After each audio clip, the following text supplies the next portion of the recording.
The national debt of the United States stands at $36.6 trillion with a population of 340 million people, meaning more than $100,000 of debt for each American. The United States literally cannot pay what it owes. Back in 2023, there was a law that prohibited the government from exceeding $31 trillion in debt, but they realized they couldn't cover it. In fact, they needed even more borrowed money. So what did they do? They simply suspended the law. They keep postponing the problem, with each president leaving it for the next to handle, until it reached a point where it's no longer feasible. This debt keeps growing at a staggering rate of $1 trillion every 100 days, on a clearly unsustainable trajectory. Is there any maneuver the United States can use to avoid the inevitable crisis? If the world's largest economy were to face a collapse of this magnitude, what would happen to Brazil? How can you protect your money from all this chaos? But before we answer those questions, let me issue a challenge. When this channel reaches 10,000 subscribers, I'll create a special video explaining in detail what would happen if the dollar stopped being the world's most dominant currency. Imagine the chaos if the US lost its economic throne. If you want to see that video, please subscribe now and help us hit that goal. Now let's return to addressing these questions. First, we need to understand the basics and the scale of this problem. The US government owes more than $36.6 trillion. That's larger than its own GDP of $29 trillion, more than 16 times Brazil's GDP, and over a third of the global GDP, which is around $100 trillion. But how does a country get into debt? Just like you and me, a country borrows when it wants to spend more than it can afford. It has revenues and expenses, and if it wants to spend beyond what it collects, it needs to take out a loan to cover the difference. Being a country doesn't excuse fiscal mismanagement. Debt is debt, and it must be repaid. If a government fails to honor its commitments, that's a default. And if the world's largest economy defaults, we're in serious trouble. So how does a country like the United States borrow money? It doesn't go to a bank like Bradesco or sign up for a payment plan at Casas Bahia. When the US needs more funds, it sells government bonds. Investors, individuals, banks, companies, or other countries lend money to the US Treasury. And in return, the Treasury promises to pay back the principal with interest at a future date, depending on the bond type. One of the most famous is the Treasury bond, or T-bond, where the government promises to return your money in up to 10 years with interest payments along the way. This bond is so critical that its yield acts as a global economic indicator. When it yields well, investors think, why risk money in stocks or real estate when I can lend to the world's biggest government and earn safely?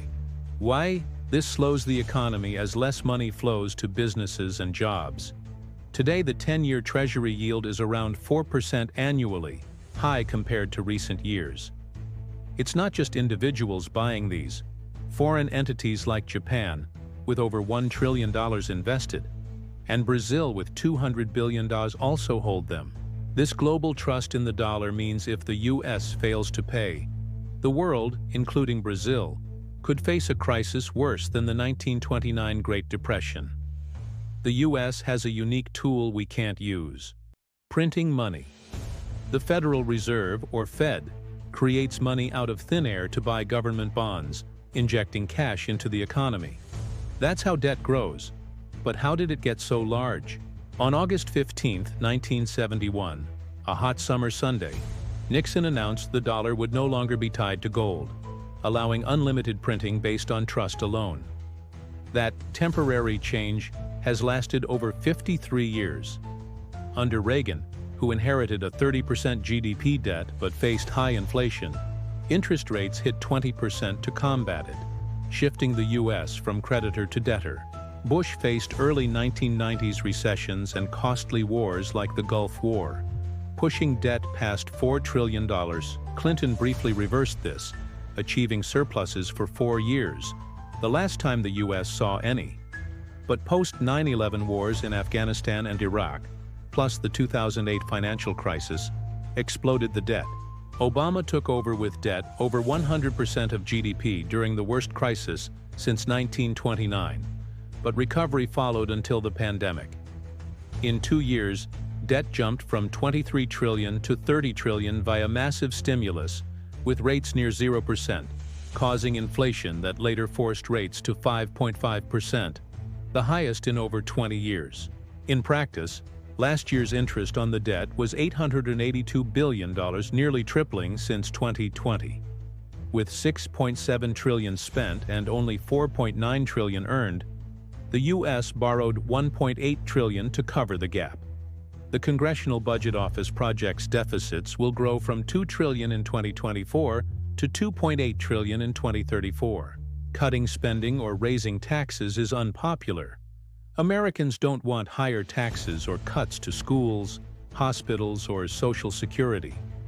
Military spending, at $910 billion in 2024, more than the next 9 countries combined, is also questioned, with Trump suggesting NATO allies pay more. Mandatory costs like Social Security and Medicare, driven by an aging population, grow faster than GDP, leaving little for other needs. Some propose devaluing the dollar via inflation, as post-WWII, to make debt cheaper to repay, but this risks economic instability. The logical solution is reducing deficits for long-term surpluses, but that seems increasingly unlikely.